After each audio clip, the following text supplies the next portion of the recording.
Hello दोस्तों, जोहार, नमस्कार। मैं अनार्थ मुनमुन।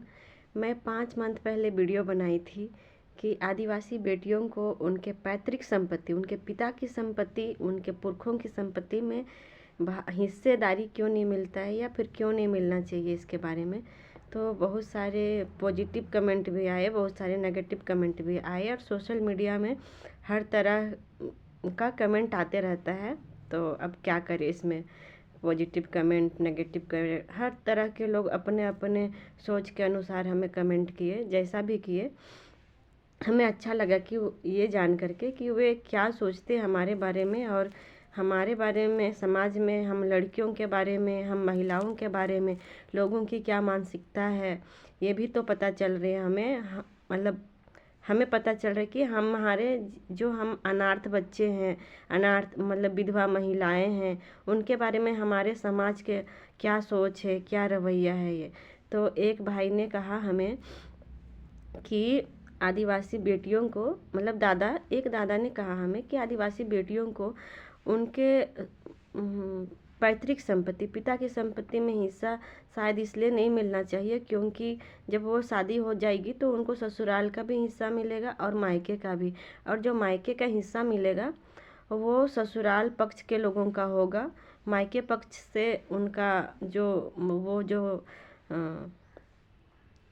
ज़मीन है वो मायके पक्ष का नहीं होगा, ससुराल पक्ष का हो जाएगा, वो लड़की के नाम पे होगा। तो ऐसे, तो मैं इसका जवाब देना चाहती हूँ कि आज से 1 या 2 पीढ़ी या 1 पीढ़ी या 3 पीढ़ी पहले कोई मुसलमान भाई का ज़मीन का खतियान निकाल के देखिएगा, उनके पास जो भूमि का, ज़मीन का जो भी पर्ची है, रसीद है, वो सबको देखिएगा ना और उसका खतियान निकालिएगा, तो उनके पीछे जो वंशज मिलेगा ना, बुधवा उराव, मंगरा उराव, मंगरा मुंडा, अमित मुंडा, सुमित मुंडा मिलेगा। तो क्या उनके वंशज में मुंडा थे और वो मुस्लिम धर्म अपना लिए? क्या धर्म परिवर्तन कर लिए क्या? कि उनके पूर्वज मतलब कि आदिवासी मिलते हैं और अभी वो मुस्लिम हैं। किसी मिश्रा का देखिएगा, किसी शर्मा का देखिएगा, तो उनका भी यही मिलेगा आपको कि 2-3 पीढ़ी पहले उनका भी कोई वंशज आदिवासी रहे होंगे। कोई गंदरू मुंडा होगा, कोई मंगरा मुंडा होगा, कोई सोमराव उराव होगा। तो वो आप लोग के भाई थे क्या जो उन लोग को ज़मीन दे दिए? और हम अपने घर की बेटियां अगर अपने ज़मीन, अपने पिता की संपत्ति मांग रहे हैं तो हमें नहीं देंगे, लेकिन दूसरों को दे देंगे। तब तो कल को अगर ऐसी है कि आप लोग नए बैठाते हैं, नई खानदान दूसरे जगह जाएगा, तो कल को तो मुस्लिम भाई भी बोलेगा ना कि हम आपके भाई, हम धर्म परिवर्तन किए हैं, हम मुस्लिम थे। धर्म परिवर्तन करने की तो छूट है ना, हम मुस्लिम धर्म अपना लिए हैं, हम थे तो भाई आदिवासी ही, यही बोलेगा। तो आप लोग हर किसी को दे सकते हैं, लेकिन एक आदिवासी लड़की, अनाथ लड़की जिसका भाई नहीं है, बाप नहीं है, अगर वो अपना पिता की संपत्ति मांग रही है तो वो आप लोग नहीं दे सकते हैं। इतना सारा कानून बना, छोटा नागपुर भू धृति अधिनियम 1900 कितना में 69 में बना है। उसमें पहनाई, भुइयारी, मझियस, खूटकट्टी, भूत खेता सबको संरक्षित करने की बात थी। तो उसमें कितना भुइयारी ज़मीन अभी बचा है? रांची में तो सारा ज़मीन ही बिक गया, पहने भूमि भी नहीं दिखता कहीं और ना ही भुइयारी दिखता।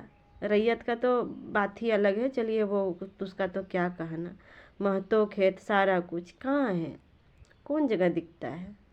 सब बिक गया। तो अगर लड़की लोग का तो राइट नहीं है, हमारी कस्टमरी लॉ में ऐसा है ही नहीं, तो लड़की तो बेच ही नहीं सकती अपनी पैतृक संपत्ति। अगर वो खरीदी है तो बेच सकती है, नहीं तो नहीं बेच सकती है। तो बेचा कौन? आप बेचे, आपके पिताजी बेचे, आपके बच्चे बेचे। अब बेच के आजकल आप लोग ज़मीन बेच के क्या कर रहे हैं? एक ठो आलीशान घर बना रहे हैं, कार खरीद रहे हैं, बाइक खरीद रहे हैं दिखावे के लिए। कार बेच के ज़मीन खरीद के दिखाइए, खरीद सकते हैं? नहीं। लेकिन आपके बच्चों के लिए वो सब आप लोग कर रहे हैं कि हमारे लड़के हैं, कार में घूमेंगे, आलीशान घर बनाएंगे तो हमारी लड़कियों के लिए रिश्ते अच्छे आएंगे, अच्छे घर से सोचेंगे। लेकिन हम अनार्थों के लिए, हम अनार्थियों का क्या है? ना बाप है ना भाई है, वो तो ना ज़मीन बेच सकता है ना कमा के ला सकता है। हम खुद कमाएंगे तब खाएंगे, और नहीं कमाएंगे तो भूखे रहेंगे। और आपके बच्चे वही पैसा से ज़मीन बेच के गंजा सिगरेट दारू सब पियेंगे, फाँक देंगे, फूक देंगे पैसा, लेकिन वो मंजूर है क्योंकि वो आपका बेटा है और हम बेटी हैं, इसलिए मंजूर नहीं है कि हमें अपना पिता का संपत्ति मिले, ये मंजूर नहीं। क्यों? क्योंकि हम लड़की है। अच्छा, एक बात पूछते हैं, जब ऊपर बनाने वाले भगवान ने हमारे लिए कोख अलग नहीं किया, हमारे जन्म के रास्ते अलग नहीं किए, हमें भेजा तो लड़के या लड़कियां दोनों को नंगे ही भेजा। ऐसा तो नहीं कि पुरुष को पूरा एकदम ठाठ बाट से भेजा और लड़की को अलग भेजा, ऐसा तो नहीं है। एक ही पेट में रहते हैं, लड़का हो या लड़की एक ही पेट में रहते हैं, एक ही रास्ते से हम लोग जन्म भी लेते हैं। संसार में आते तो नंगे ही आते हैं, और जाते भी तो ऐसा तो नहीं है कि लड़का लेके जाता है और लड़की खाली हाथ जाती है। जब जाते भी है तो खाली हाथ ही दोनों जाते हैं। तो फिर बराबर क्यों नहीं, बराबर का बात भी नहीं कर रहे हैं हम। जिनका नहीं है, जो औरत विधवा है, जिसकी बेटी भी है, उसको भी मिलना चाहिए, उसका भी राइट बनना चाहिए। कल को उसको कैंसर हो गया, आजकल बड़े बड़े बीमारी हो रहे, कल को उसको कैंसर हो गया, कल को उसका किडनी खराब हो गया, मान लीजिए कोई बड़ा बीमारी हो गया, मान लीजिए ब्लड कैंसर हो गया, कुछ भी हो गया, भगवान ऐसा ना करे कि किसी भी विधवा औरत के साथ ऐसा हो या फिर कोई भी महिला के साथ हो, सब कोई स्वस्थ रहे, ऐसा कभी ना हो। लेकिन आने वाला दिन को कौन देखा है? अगर ऐसा हो जाता है, उसका तो ना कोई कमा के देने वाला होगा, ना उसको पालने वाला होगा, ना उसका ध्यान रखने वाला होगा, तो इसका इलाज कौन कराएगा? वैसे में तो वो अपना कुछ भी नहीं कर सकती, उसका राइट ही नहीं बनता है कहीं। लेकिन अगर लड़का है, बेटा है, तो वो कुछ भी कर सकता है, उसका ज़रूरत नहीं भी है ना, फिर भी वो कुछ भी कर सकता है। क्योंकि एक आलीशान घर चाहिए, एक बड़ा सा अच्छा सा कार चाहिए, एक बाइक चाहिए, वो पैसा होना चाहिए बेटों के पास। अरे बेटियां तो कहीं शादी पार्टी में भी आजकल कितना बफर सिस्टम चलता है ना, वहाँ बर्तन भी धो करके अपना घर चला लेंगी, यही ना। जिसका कोई नहीं है, कौन काम करता है उसमें? देखिएगा, जहाँ भी शादी पार्टी होता है, सबके घर घर रिश्तेदार में शादी होता है, और आजकल हर इंसान बफर सिस्टम ही करता है। पहले गांव में बैठा के खिलाया जाता था, जहाँ पत्तल दिया जाता था और लाइन लाइन बिठा के खिलाया जाता था, और गांव वाले सामूहिक रूप से सबका मदद करते थे।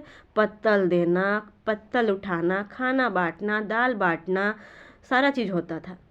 पहले सामूहिकता था। पहले बोलते हैं ना कि पहले के पूर्वज कस्टमरी लॉ बना के गए हैं, उसका फॉलो नहीं कर रही है, तुम समाज के विपरीत जा रही है।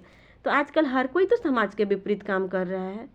पहले ऐसे होता था, शादी होता था, कितना महीना पहले से धान सुखाया जाता था, कूटा जाता था, सारे लोग गांव के आके पतली सीलते थे एक जगह बैठ के। जिसका घर में शादी होता था, मरखी होता था, सबका घर में पत्तल सिया जाता था, एक जगह बैठ के तब खाना खाया जाता था, गीत गोविंद किया जाता था, आनंद उल्लास किया जाता था। आजकल किसके घर में ऐसा होता है? कौन आदिवासी का घर में ऐसा होता है? आजकल गांव घरों में भी वैसा नहीं होता है। जिसके पास पैसा हो गया, बफर सिस्टम ही शुरू कर दिया, और देखा देखी सब जगह चल रहा है। तो पहले का नियम तो अभी नहीं मान रहे हैं ना आप लोग भी। बफर सिस्टम में कौन बर्तन धोता है? वही लाचार बेबस लोग धोती है, वो भी आदिवासी लोग ही रहती है, हमारे बहन रहती है, हमारी माताएं रहती है, जो कमा करके लेके जाती है 2 पैसा, तब उसका घर चलता है। वैसा है तो आप भेजिएगा अपनी अपनी बेटियों को, अपनी पत्नियों को भेजिएगा, वो सब काम करने नहीं ना। लाचार है, बेबस है, तब वो काम कर रही है। वैसे लोगों के लिए समाज में कोई नियम नहीं है। कोई कोई तो नियम बना के जाते ना, कोई तो कस्टमरी लॉ होना चाहिए था ना महिलाओं के लिए भी। महिलाओं के लिए तो कोई कस्टमरी लॉ ही नहीं है। पुरुष मर गया तो महिला अकेले जी लेगी अपने बच्चों के साथ, अपने बच्चों के सहारे, लेकिन मर्द कहाँ? मर्द का तो यही आदमी, महिलाएं भी बोलेंगे, पुरुष भी बोलेंगे, फलना शादी कर ले रे, छुआ का लखे देखबे, घर का लखे चलाबे, जनी आतो तो कोनो लखे छुआ संभरातो ते कमाबे, घर देखतो। अब महिला को ऐसे नहीं बोला जाता है। महिला अकेले अकेले दम पे कमा लेती है। बोलता है ना कि पुरुष है तो पुरुष कमा के लाता है। तब महिला घर चलाती है, ऐसा नहीं है। आदिवासी में ऐसा नहीं है। आदिवासी में महिला ही कमाती, महिला घर चलाती, महिला ही पुरुष को पोसती है। आजकल आदिवासी समाज का जो मर्द है ना, आधा से आधा 50% जैसा, जो थोड़ा शिक्षित है, जिसको समझ आ गया, वो तो ठीक है, महिला का मदद करेगा, महिला से प्रेम करेगा, महिला को अच्छे से रखेगा। और जो बेवड़ा है, जो दिन रात नशे में मतल रहता है ना, वो अपनी पत्नी का ही कमाई खाता है। कब कमा के आएगी कि हमको 50 रुपया देकर हम दारू पीने जाएंगे। यही हमारा कस्टमरी लो में लिखा हुआ है कि हम मर्द है, हम नहीं भी कुछ करेंगे तो चलेगा। पता नहीं पुरुष प्रधान देश कौन बनाया। महिला सारा कुछ करे, महिला घर का खाना बनाए, महिला झाड़ू पोछा करे, महिला बर्तन धोए, महिला कपड़ा धोए, महिला मर्द के साथ काम करे, महिला अकेले भी रहे तब भी वो अपना पेट पाल ले, सारा कुछ कर ले। महिला बच्चा पैदा करे, महिला बच्चा देखे, सब कुछ करे। पुरुष करता क्या है? पैसा कमा के देता है। और जिसका पुरुष नहीं रहता वो महिला खुद भी कमा के खाती है। ऐसा नहीं है कि पुरुष ही कमा के देता है। तो चेंजेस है ना, महिला भी कुछ कर रही है ना समाज के लिए। ऐसा तो नहीं है कि समाज के लिए महिला कुछ नहीं कर रही। तो हमारे समाज में फिर महिलाओं को क्यों ऐसे कुछ भी नहीं दिया जाता? कुछ भी नहीं। क्या दिया जाता है? जब असली अधिकार का बात आता है तो हमें नकार दिया जाता है। बोला कैसे कैसे, तुम तो को तो ससुराल में भी ज़मीन मिलेगा, मायके में भी, तुम तो मज़ा ले लो दोनों जगह से। वो जो मुस्लिम भाई का 2 पीढ़ी बाद उधर, 2 पीढ़ी के बाद उधर जो था, वो जो गंदरू था, कोई चुमनू था, कोई मंगरा था, कोई सोमरा था, वो लोग कौन थे? आप ही के पूर्वज थे ना। इतना सारा नियम बना, CNT बना, SPT बना, कैसे ज़मीन धड़ल्ले बिक गया, सारा बिक गया। तब आप लोग कभी नहीं ज़मीन बचाने गए, कभी कोई आवाज़ नहीं उठाए। अरे इतने आदिवासी हैं, आप लोग तो एक जन तो कमेंट भी किया है, अगर लड़कियों को ज़मीन देना रहता ना तो लोग 2 ही बच्चे पैदा करते, लड़की भी होती तो दूसरा बच्चा ट्राई नहीं करता, ऐसे बोले हैं। तो आप लोग के सारे आदिवासी के घर में तो लगता है हम लोग कम ही हैं, 1 ही 2 है। लेकिन आपके घर में तो 8-10 होंगे ना। अगर सारे आदिवासी निकल जाएंगे ना एक दिन हुजूम लेके, तो सरकार का सिस्टम हिला देंगे। जब भी हमारे समाज के विपरीत कोई कार्य होता है, क्यों नहीं निकलते आप लोग? क्यों एकता नहीं है आप लोग में? सारे घर से निकलिए, हर कोई सड़क पे उतर जाइए जैसे दूसरे लोगों में होता है। हमारे लोग कहाँ निकलते? हमारे लोग भी निकलिए। हर परिवार में 8-10 लोग हैं, हर कोई निकलिए। सरकार का सुरक्षा बल भी हिल जाएगा। सरकार के पास भी उतना फोर्स नहीं होगा जितना हमारे झारखंड में आदिवासी लोग हैं। अपना हक अधिकार के लिए आप लोग कभी नहीं लड़े, कभी भी नहीं। तब तो इतना अन्याय हुआ हम लोगों के साथ। सरकार भी की, दूसरे जात के लोग भी किए, अब कर ही रहे हैं। अरे फलना कर जात हो तो हमर का जात हो, यही बात होता है। कल आपके साथ भी यही होगा, तब आप अगला कोई खड़ा नहीं होगा आपके साथ। एकजुट रहने की आदत ही नहीं बना हम लोग में, पता नहीं क्यों नहीं बना। क्यों ऐसे अकेला अकेलापन है? कहीं सामूहिकता नहीं दिखता है, कहीं एकता नहीं दिखता हमारे समाज में। और इसी का कमी है कि लोग अलग अलग करके हमें टुकड़ों टुकड़ों में बांट करके फ़ायदा उठा रहे हैं। अभी हमको सिखाएंगे आप लोग कि तुमको कोई भड़का रहा है इसलिए तुम ज़मीन लेना चाहती। किसी ने तो हमें कहा इसके अंदर संस्कार ही नहीं है, वही लालच कर रही है संपत्ति की। तो वही तो बता रहे हैं हम। आप लोग जो मुस्लिम को बैठाए, मिश्रा को बैठाए, गुप्ता को बैठाए, साहू को बैठाए, महतो को बैठाए, पता नहीं और किसको किसको बैठाए, बंगाली बैठाए, बिहारी बैठाए, वो आप लोग के भाई थे, आपके ख़ानदान के थे, आपके चाचा थे, दादू थे, परदादू थे, बड़ा बाप थे, जो बैठा दिए। लड़कियों को तो देने का अधिकार नहीं, तो कौन दिया? अगर अपनी बहन बेटियों को अगर देने की बात आ रही है तो मतलब कि कानून सिखाने लगते हैं। मुझे तो किसी ने कहा कि अगर तुम सुप्रीम कोर्ट जाने की बात करती है तो तुम कोई छोटी बच्ची नहीं है, तुम समाज से भी बढ़कर है। तो समाज में जो लोग कार्य कर रहे हैं उनका कार्य भी तो दिखना चाहिए ना। क्यों नहीं दिखता है? क्यों ग्राम सभा हमारे मजबूत नहीं है? हमारे आदिवासी मीटिंग में क्यों लोग नहीं जाते हैं, क्यों नहीं पहुंचते हैं? कभी भी मीटिंग रहता है, कहीं भी बैठक रहता है, क्यों नहीं पहुंचते हैं? हमारे समाज से ज़्यादा दूसरे समाज के लोग पहुंच जाते हैं, लेकिन हमारे समाज के लोग नहीं पहुंचते वहाँ पे। क्यों? क्योंकि वो देखार हो जाएंगे। किस पक्ष में बोलेंगे? इधर बोलेंगे तो इधर से देखार जाएंगे, उधर बोलेंगे तो उधर देखार हो जाएंगे। लेकिन दूसरे जात के लोग जाएंगे तो जो मजबूत पार्टी उधर में बोलेंगे, उधर में फ़ायदा होगा। उसको क्या समाज से लेना देना है? उसको तो ज़मीन से लेना देना, पैसा से लेना देना है, खेत खलिहान से लेना देना है। हमको बोलेंगे तुमको कोई बहका रहा होगा, हमको कोई नहीं बहका रहा है, ना हमारे समाज, हमारे ख़ानदान के लोग हमारे मदद कर रहे हैं। आपकी बेटी बहन होगी, उसको आप लोग बीएड करा रहे होंगे, डीएलएड करा रहे होंगे, जेपीएससी की तैयारी करा रहे होंगे, एपीएससी की तैयारी करा रहे होंगे। क्या हम अनाथ बच्चों को पढ़ने का अधिकार नहीं है? हम नहीं पढ़ सकते हैं? और हम लोग पढ़ेंगे तो कैसे पढ़ेंगे? कौन मदद करेगा हमारा? हर जगह पैसा की ज़रूरत होती है, और हमें वो पैसा कौन देगा? ऐसे ये हम बस नहीं है, मेरा मुद्दा नहीं है। ऐसे कितनी सारी अनाथ बच्चे बच्चियां होंगी, ऐसे कितनी विधवा महिलाएं होंगी जिनको हर तरफ कष्ट ही होगा। इसके लिए कोई कस्टमरी लॉ नहीं बना हमारे समाज में महिलाओं के लिए। महिलाओं की बात नहीं होती कभी।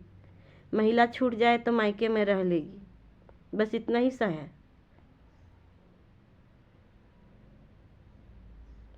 बनाइए, और जैसे दूसरे समाज में है वैसे बनाइए कुछ नियम। वैसा भी नहीं है। सरकार भी कितना मदद कर रही है, अभी से मैया सम्मान मिल रहा है।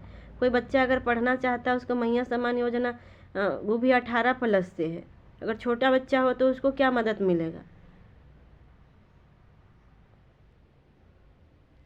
और ये नेता मंत्री किसी का अपना नहीं होता, अपना वोट बैंक बनाता है, और हमें राजनीति पे कोई दिलचस्प नहीं है।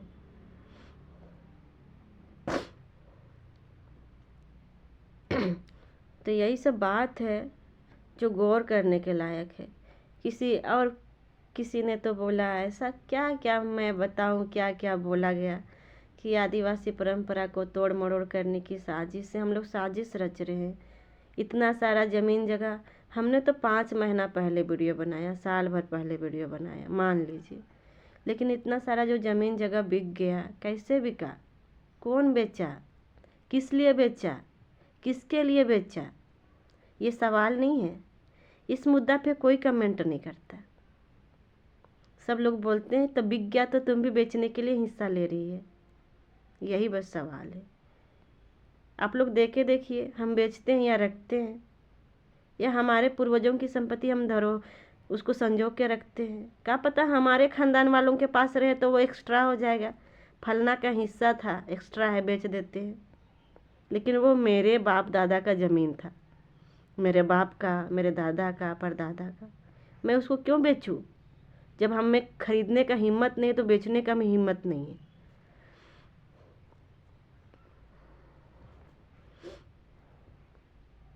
ज़मीन 2 रुपया में नहीं मिलता, या 2 रुपया में नहीं बिकता है। अगर हमारे बाप दादा बचा करके रखे हैं तो हमारे लिए बचा के रखे हैं। हमारे पिता की संपत्ति हमें लिखित में चाहिए, तो वहाँ उसको ससुराल का ज़मीन मिलता है। कहीं नहीं मिलता महिला को ज़मीन। संपत्ति की मालकिन होती, कौन सी संपत्ति की मालकिन होती है महिला ससुराल में? अपने पिता के रहते तक महिला, जो लड़कियां होती है, वो अपने पिता की लाडली होती है। अपने पिता के रहते तक उसका सारा शौक़, सारा अरमान पूरा होता है, चाहे उसका पिता जैसे करता हो, चाहे जैसे भी रहती हो। उसके पिता के रहते तक वो बहुत, जैसे चाहे उसके पिता उसको जैसे भी रखते हो, वो बहुत खुश रहती है। और उसका पति के रहते तक महिला को अपने ससुराल में उसका पति जैसे भी रखता है तब तक वो ठीक रहती है। उसका पति के गुजर जाने के बाद महिला का क्या हाल होता है, वो एक विधवा महिला ही बता सकती है। आपके अगल बगल गांव घरों में ऐसे 1 ना 2 महिला देखने को मिल ही जाएगी। आप लोग उसका कितना मदद करते हैं वो भी देखने को मिलेगा। मरते भी है तो दोनों को तो साथ ही लेके एक ही कब्र में दफनाता है, अलग अलग तो कब्र भी नहीं है। फिर अलग अलग अलग अलग मसना भी नहीं है, एक ही मसना में एक ही जगह दफनाया जाता है। फिर पता नहीं अलग अलग नियम कैसे बना लिया।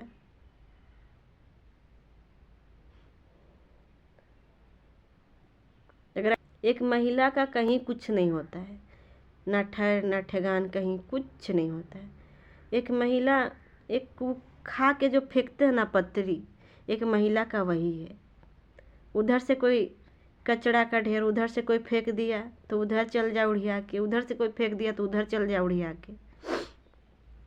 महिला का कोई अस्तित्व ही नहीं। जिसका बाप दादा होंगे, जिसका भाई बंधु होंगे, तो वो तो रानी बन के होगी, मालकिन भी बन के होगी। लेकिन जिनका कोई नहीं होगा उसका क्या हाल होता होगा। वो समाज भी विचार करेगा, विचारणीय है ये बात, लेकिन इस बात पे क्यों विचार करेंगे भाई। विचार करने के लायक ही नहीं है, क्यों विचार करना है इस पे। तो आप लोग विचार कीजिएगा इस बात पे कि अगर महिला को देते हैं तो महिला का ससुराल का हो जाता है ज़मीन, मायके का नहीं होता है।